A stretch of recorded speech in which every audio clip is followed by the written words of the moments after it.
Olá, pessoal. Temos hoje uma grata surpresa de apresentar uma nova campanha de financiamento coletivo de dois novos livros, os nossos dois principais autores da casa, né? O professor Carlos Noguet e o professor Daniel Scherer. Então, estamos muito felizes com essa novidade. Quem disse que tomistas não podem escrever literatura, né? Então, eu acho que vamos poder conversar sobre isso hoje, sobre essa novidade, esses dois livros, e espero que vocês, na medida do possível, participem da campanha. Então, quem estiver vendo esse vídeo, a campanha vai estar começando agora, ou por agora. Então, vamos lá. Professor Noguet, seja bem-vindo. E que negócio é esse desse livro tão especial que o senhor está nos brindando agora? Dormições, não é isso? Dormições. Só para situar o pessoal, né, quem está assistindo, são dois livros literários escritos por dois tomistas de linguagem normalmente nada literária. O meu é um conjunto de contos, eu os denominei orvalho de contos, porque são contos breves, é um livreto de, no máximo, 115 páginas, e o do Daniel é um romance, eu não sei exatamente o número de páginas, mas bem mais boa do que o meu, tá? Chamado Entre Capelas e Tabernas, se não me engano. Isso. E a surpresa está exatamente nisso, né? Daniel, que tem um estilo um pouco mais acadêmico, né, mas muito vivaz, muito interessante, ele, no entanto, não é daquele filósofo que se vale de metáforas, etc., ou seja, de recursos mais tipicamente literários, né? O que é muito bom. E eu, de tanto traduzir Santo Tomás, estudar Santo Tomás, acabei adquirindo um estilo análogo ao de Santo Tomás. E aí está a surpresa, que nós dois lancemos livros literários repletos de metáforas, no caso mais do meu, menos no do Daniel, que é mais como vocês verão, é um romance de conversão, como eu escrevo, aliás, na orelha do livro dele, né? Não um romance de formação, mas um romance de conversão. Bem, este livreto meu, eu, a vida inteira, desde adolescente, escrevi literatura, a vida inteira. Quando chego aos 46 anos, eu me converto ao catolicismo, à igreja, olho para aquilo tudo e resolvi jogar tudo fora, literalmente tudo fora. Tinha algum mérito literário? Algum tinha, mas não era adequado para um escritor católico. Além do mais, mergulhei de cabeça no tomismo, né? E o tomismo ele é zeloso, ele é ciumento, né? Ele não deixa você, o automista, muito espaço para fazer qualquer outra coisa que o tomismo. E, no entanto, entre 2002 e 2006, quando eu ainda estava, digamos, a meio caminho do mergulho, eu escrevi uma série de continhos, contos muito curtos, e são esses que estão reunidos aí neste livreto, que se chama Dormições, uma referência à Dormição de Maria. Eles estão reunidos, eu só acrescentei alguns poeminhas também da mesma época, alguns, na verdade, são haikais. É um modo de adaptar às línguas ocidentais o haikai, como verão, que são poemas japoneses, né? E mais um conto, que eu chamo coda. Coda, em música, é aquela parte final da música que recapitula os temas, os motivos de toda uma sinfonia, por exemplo, para dar um fecho recapitulativo, né? Eu intitulei a esse último conto meu Coda.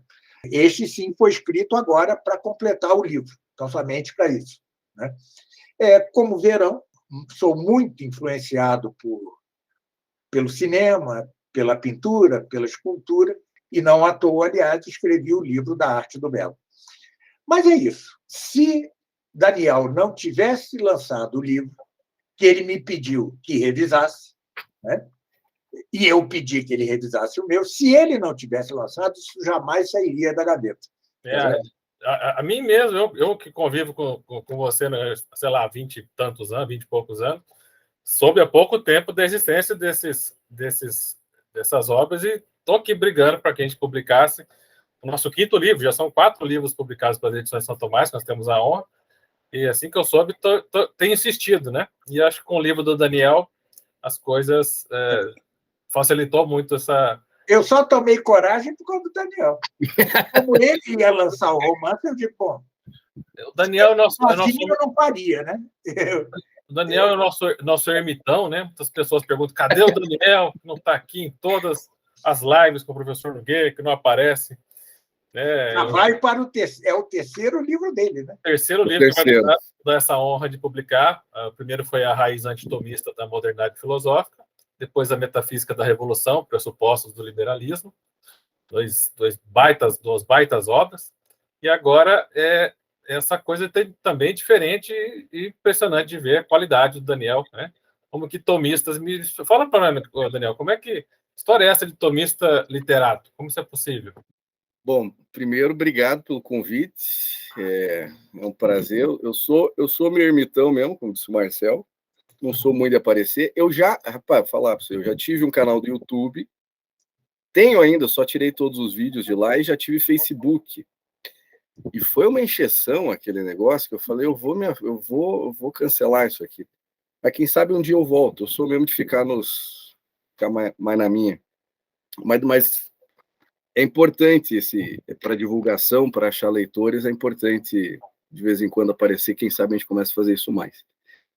Bom, esse é o terceiro livro. Eu, como Nogueira, eu sempre gostei de escrever, sempre gostei muito de literatura e sempre escrevi literatura. Quando eu era mais moleque, na adolescência, eu escrevia contos, poeminhas, crônicas, e também joguei tudo fora, com exceção de um texto. Quando eu tinha 20 anos, eu escrevi um romancezinho policial. Eu sempre amei romance policial, como o professor Nogueira, aliás, também. Eu não concordo com quem diz que romance policial é uma subliteratura, uma literatura de segunda. Não é grande literatura. Sherlock Holmes é uma maravilha. O Padre Brown Nogueira chega a dizer que é o ápice da literatura ocidental. É um espetáculo. Muita coisa da Agatha Christie, Rex Stout, eu sempre gostei de ler. O próprio Simenon, Maurice Leblanc e tal. Hein? Conan Doyle? Conan Doyle. Tudo isso eu acho, assim, grandíssima literatura. Então eu sempre gostei de ler muito isso. E quando eu tinha 20 anos, eu escrevi um romancinho policial chamado Uma Paróquia de Gentios, que eu escrevi e ficou horroroso, mas muito ruim. E eu esqueci desse negócio. Daí, em 2018, eu casei e me mudei.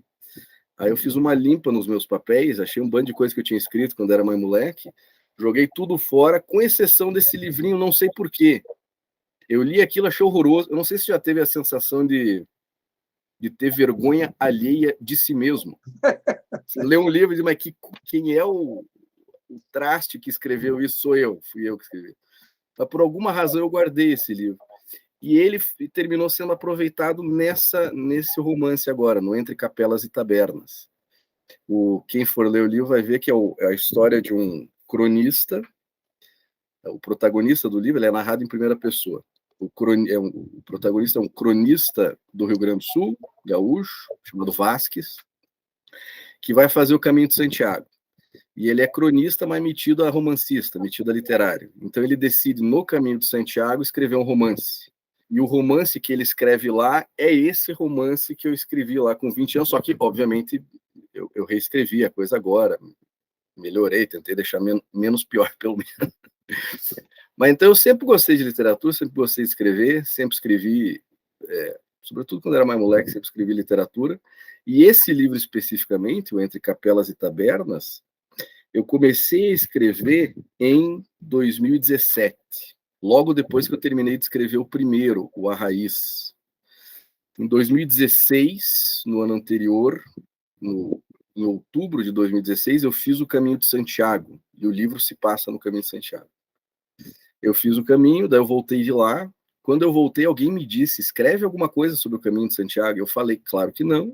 Paulo Coelho escreveu sobre o Caminho de Santiago, eu não quero ser o Paulo Coelho, para com isso. Além disso, eu não tinha terminado de escrever o A Raiz naquela época. Aí eu terminei, no início de 2017, E depois que eu terminei o A Raiz, eu fiquei sem ter o que escrever, e eu sempre gosto de estar trabalhando em algum projeto, pelo menos ter algum livro em mente. Aí, como eu não tinha ainda um outro livro de filosofia que começar a escrever, eu comecei me veio a ideia de escrever esse romance. A ideia da narrativa me veio de uma crônica do Chesterton. O Chesterton ele tem um livro de crônicas chamado Tremendas Trivialidades, que é um conjunto de 40 crônicas. A última, a 40ª crônica desse livro, foi a que me deu a ideia do romance. Se você ler a crônica, não tem nada a ver com o romance, mas eu nem lembro direito, mas o Chesterton conta que participou de algum evento em homenagem a alguma data histórica da Inglaterra, e daí ele tinha que fazer um teatro, e ele se fantasiava de alguma personagem inglesa importante. E essa história de se fantasiar, de usar uma fantasia, me deu a ideia do romance, porque no romance o sujeito o protagonista vai para o caminho, e lá descobre uma espécie de sociedade secreta ou discreta de apoio ao peregrino, em que as pessoas usam fantasias e tal. Então, essa ideia da sociedade secreta lá do caminho, e das pessoas fantasiadas, me veio dessa crônica do Chester. Daí eu comecei a escrever em 2017, travei, escrevi 5, 10 páginas, travei, não sabia como continuar a história, abandonei a ideia do livro por anos. Nesse meio tempo, escrevi o segundo, ou A Metafísica da Revolução, e alguns anos atrás eu retomei a escrita do livro, e depois que eu retomei, eu meio que terminei em poucos meses, assim. Então eu levei, faz 6 anos, 5, 6 anos que eu tenho pensado no livro, abandonei algumas vezes a escrita, mas no final das contas ele terminou sendo escrito em alguns meses, ano passado, terminou saindo rápido no final das contas. Eu não sei se eu respondi, Marcelo, a pergunta. Muitíssimo bem, muitíssimo bem.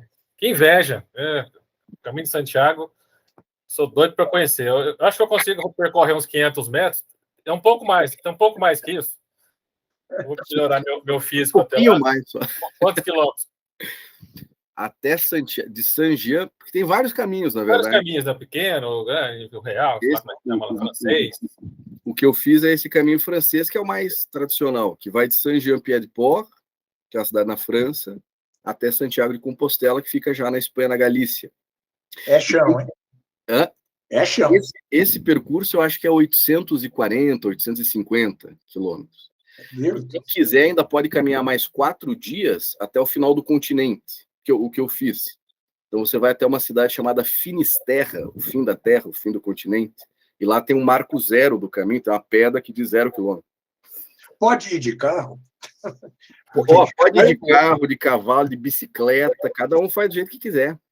De carro eu vou. Uai, é uma maravilha, eu gostei, foi uma experiência maravilhosa, eu gostei muito de fazer o caminho. Mas então, uma coisa que serve para mostrarmos é que a escrita mais seca do filósofo tomista ou do teólogo tomista não é absoluta, ou seja, ela é intencional. Sim. Como eu sempre escrevo, né? Platão, por exemplo, tinha um grande problema, sua escrita, né? Era bela demais, né? Cheia de metáforas, vazada num formato dramático, né?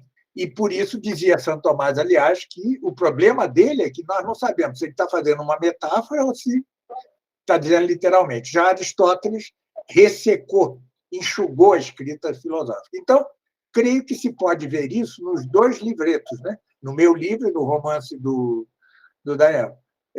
Daniel tem um estilo, repito, mais acadêmico, assim, mais bem vivaz, e eu tenho um estilo mais próximo de Santo Tomás, mas, como verão pelos livros literários, né, essa é uma linguagem buscada, não é espontânea. Tá certo? A linguagem com que vazamos nossos livros de literatura, de filosofia, de teologia, é uma linguagem buscada. Não é uma linguagem espontânea que nasceu conosco. Né? Tanto é assim que nós podemos escrever livros literários completamente, cuja linguagem é completamente diferente da linguagem que se vê nos nossos livros. Quanto ao livro do Daniel, eu digo que eu li, ele me pediu que revisasse, E, ao final, é impossível terminar sem um nó na garganta. É impossível. É um livro que realmente dá um nó na garganta no final. É impressionante, é assim súbito, mas dá o nó na garganta e ele prende nossa atenção de cabo a rabo, do início ao fim. O que é próprio do bom escritor literário, né? Prender a atenção. Há uma diferença entre conto e romance, né? O conto é mais explosivo.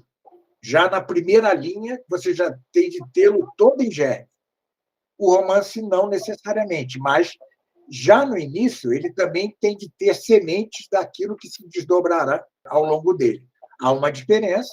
A explosividade do conto é só do conto, o romance não é exatamente explosivo no início, né? Mas o do Daniel acaba explodindo magnificamente e dando-nos um nó na garganta. Né? Deus lhe pague. E olha, eu vou... O livro, o meu, o romance, ele não é autobiográfico de maneira alguma, nenhum personagem ali é verídico.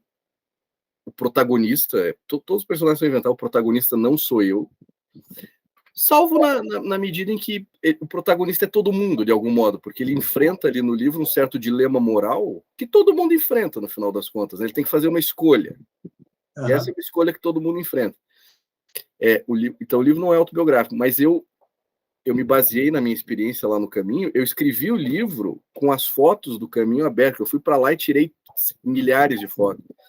Então, eu ficava vendo as imagens e descrevendo então, todas as paisagens, a própria sequência de cidades em que o protagonista dorme, foi exatamente a sequência de cidades em que eu dormi lá. Então, o caminho que ele faz é o meu. E a maioria das pequenas histórias que eu conto lá, algumas das quais são de fato tocantes, aquelas são verídicas. A maioria das historietas de peregrinos são verazes. Então, por exemplo, tem lá... Obviamente, eu mudei a nacionalidade das pessoas, inventei nomes, até nem lembro o nome das pessoas. Mas, sei lá, conheci 2 peregrinos que tinham descoberto naquele dia que a esposa estava grávida. Era um casal, e naquele dia eles descobriram que a esposa estava grávida e iam chamar, se fosse menino, de Santiago, filho. E daí eles estavam na dúvida de que nome dar para uma menina. Eu sugeri Pilar, e eles gostaram da ideia. No livro aparece isso, de fato aconteceu. 1000 historietas desse tipo são verídicas. Uma moça que queria fazer o caminho com o cachorro dela pela segunda vez, e o cachorro morreu inesperadamente, e daí ela cremou o cachorro e espalhava cinzas pelo caminho. História verídica. A maioria dessas historietas são verídicas, então acho que isso dá um tom realista para a coisa, e a maioria dessas histórias são tocantes mesmo. Reais, aconteceu lá. Embora o livro não seja autobiográfico. Mas o seu livro, professor, se eu puder comentar isso, me parece profundamente autobiográfico. De algum modo, o senhor fala da sua vida toda ali no livro, né? É o contrário do seu. Não tem nada exatamente veraz, mas é autobiográfico. É uma autobiografia transversal, né? Porque o fundo de cada conto é uma época da minha vida, tá certo? De cada conto, mas não é que tenha acontecido exatamente assim, ou seja, não é veraz nesse sentido, né? Mas tudo é veraz, digamos, psicologicamente, né? Moralmente, é tudo veraz. Sem dúvida nenhuma, é tudo muito veraz. Mas assim, é muito autobiográfico mesmo. Você sabe disso, né? Como você mesmo diz na orelha, alguns são muito tristes, né? Outros menos, outros alegres.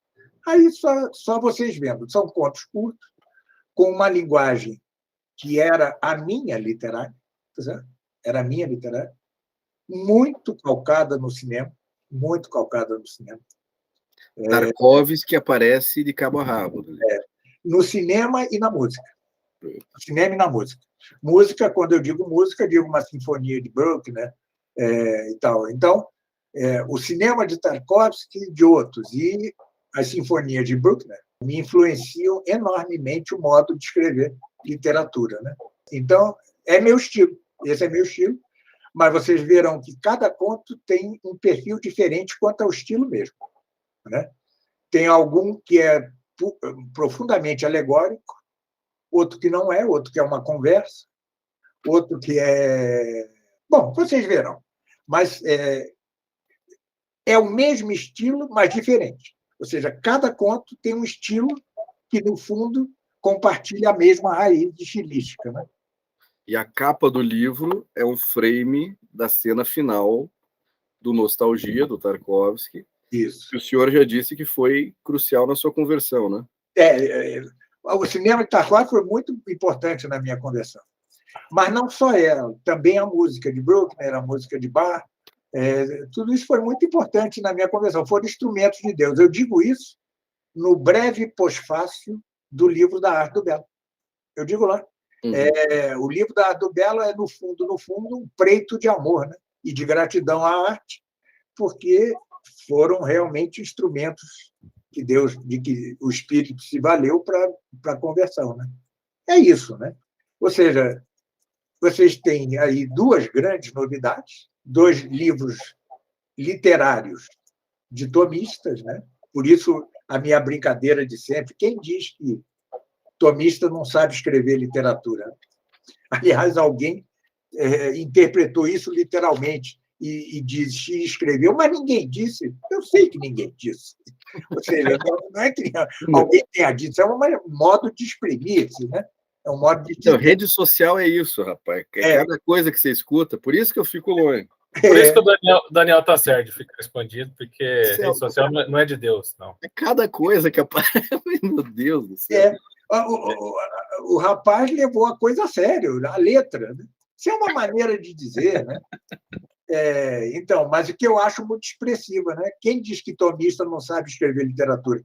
Eu mesmo me disse isso. Será que tomista consegue escrever literatura?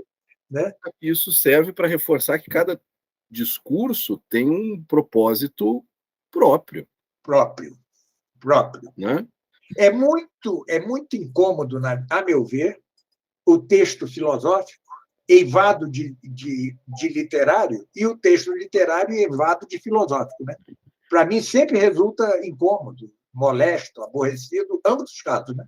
Existe quase, em alguns grupos, talvez, está quase uma concepção quase mágica, quase supersticiosa da literatura, do discurso poético, como se ele fosse, de alguma forma, mais adequado para enunciar verdades do que o discurso científico-filosófico. Ele simplesmente, como eu gosto de dizer, ele nos faz propender a verdade. Né? Na nossa escadinha, né? A poesia, a literatura faz propender a verdade, a retórica faz desconfiar a verdade, não desconfiar da verdade, desconfiar, suspeitar a verdade. A dialética nos faz alcançar a opinião mais provável, a sofística a evitar que caiamos em falácias e, finalmente, a lógica nos ensina a alcançar a ciência. Pronto. Essa é a escadinha do... Eu chamo, às vezes chamo quintivium, às vezes sextivium, né? Porque depende de certo ângulo. Mas é isso, e cada um tem sua linguagem própria. Tá certo? Sim. Existe uma escadinha, eu acho que esse é um ponto fundamental. Existe uma escalada, uma subida? Exatamente. Há uma ascensão de verossimilitude, né? Esse é um ponto. Eu tenho lido bastante agora a Suzanne Langer, que o senhor também gosta. Tenho lido bastante. Ela é alguém que entende isso, embora ela tenha várias limitações ali, a kantiana, né, o positivista, mas ela é alguém que entende, pelo menos, que existe uma ascensão em direção ao científico, ao filosófico. Como eu digo, a Langer é uma das inteligências mais agudas do século XX. É impressionante. Infelizmente, eivada de neocantismo. Né? Ela é uma neocantiana, né? E essa é a barreira dela, mas, de fato, de toda essa multidão de filósofos modernos, me parece que ela é a mais interessante. Sabe?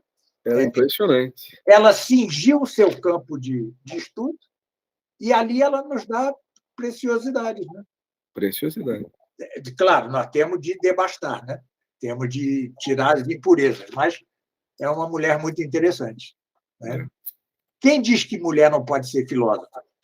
De mão cheia. E grandíssima escritora. Belíssima escritora, escreve muito bem. Esse aqui, sobretudo, Filosofia Nova Chave, que é o primeiro, né, dos dois grandes livros dela, é um modelo de investigação filosófica. Você vê ela fazendo a investigação ali na sua frente. O problema do segundo, né? Sentimento e forma. Mas como é em inglês? Feeling and form. Feeling and form. O problema é que é muito mal traduzido, né, ao português. Uma tradução canhestra. Nessa aqui? É uma tradução canhestra. Mas você vê pelo inglês que é uma belíssima escritora. Belíssima escritora. Bom, já adiantamos demais, hein? Então... creio que demos o nosso recadinho aqui, tá certo? Muito obrigado aos que adquirirem os 2 livros na campanha, fora da campanha, né? Na campanha terá algumas vantagens quem comprar, o Marcel vai dizer isso aí. Muito obrigado pela atenção. Deus lhes pague. Na verdade, vai ser uma campanha um pouco sui generis, né? Porque a ideia é ser algo, como é que eu diria, a quantidade de livros vai ser algo restrito, né? Então a gente vai garantir, obviamente, a entrega dos livros daqueles que participaram da campanha, e teremos poucos outros livros. Será uma tiragem não tão grande como tivemos de outros livros, né? Então, quem puder realmente nos ajude nessa campanha, será algo realmente muito especial, muito diferente, muito, muito novo, como vocês puderam notar, mas de altíssima qualidade. Eu estou sem palavras para agradecer. Quão agraciadas estão as edições São Tomás em receber o agora 5º livro do professor Nogueira, e esse ano, ao que tudo indica, teremos uma profusão de novos livros. E do Daniel Scherer, o 3º livro, que eu agradeço a amizade e a bondade de nos permitir publicar essa obra. Então, acompanhe a campanha, nos ajude a divulgar a campanha, nos ajude a atingir a meta, né? E é isso, agradeço aos professores Daniel Scherer. Apareça mais, por favor, pare de sumir. Eu agradeço o convite, obrigado por me tirar do casulo, às vezes precisa. Obrigadão, Marcel, Nogueira, pelo carinho, pela amizade, por tudo, e a todos que nos assistiram. Saúde. Até a próxima. É por isso que ele não aparece tanto, que ele fica bebendo. Quem diz que tomista não pode escrever literatura, beber cerveja, fumar cigarro, uma caixinha, uma piada? Pode tudo, até que o médico proíba, como é o meu caso. Abraço, pessoal. Abraço, pessoal. Fiquem com Deus. Tchau. Com Deus.